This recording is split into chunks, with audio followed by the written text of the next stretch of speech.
Isaiah 3. See now, the Lord Almighty, is about to take from Jerusalem and Judah both supply and support, all supplies of food and all supplies of water, the hero and the warrior, the judge and the prophet, the diviner and the elder, the captain of 50 and the man of rank, the counselor, skilled craftsman, and clever enchanter. I will make mere youths their officials. Children will rule over them. People will oppress each other, man against man, neighbor against neighbor. The young will rise up against the old, the nobody against the honored. A man will seize one of his brothers in his father's house and say, You have a cloak, you be our leader. Take charge of this heap of ruins. But in that day he will cry out, I have no remedy. I have no food or clothing in my house. Do not make me the leader of the people. Jerusalem staggers. Judah is falling.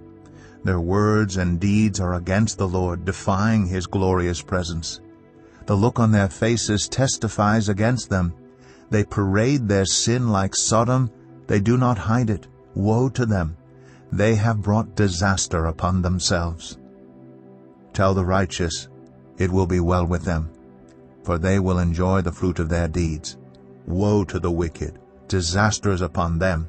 They will be paid back for what their hands have done. Youths oppress my people. Women rule over them. My people, your guides lead you astray. They turn you from the path. The Lord takes his place in court. He rises to judge the people. The Lord enters into judgment against the elders and leaders of his people. It is you who have ruined my vineyard. The plunder from the poor is in your houses. What do you mean by crushing my people and grinding the faces of the poor, declares the Lord Almighty. The Lord says, The women of Zion are haughty, walking along with outstretched necks, flirting with their eyes, strutting along with swaying hips, with ornaments jingling on their ankles. Therefore the Lord will bring sores on the heads of the women of Zion. The Lord will make their scalps bald.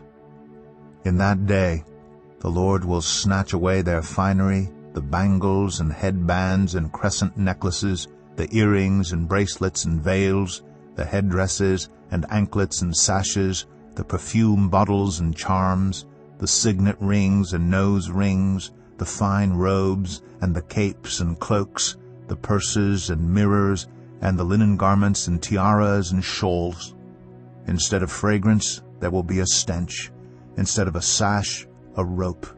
Instead of well-dressed hair, baldness. Instead of fine clothing, sackcloth. Instead of beauty, branding.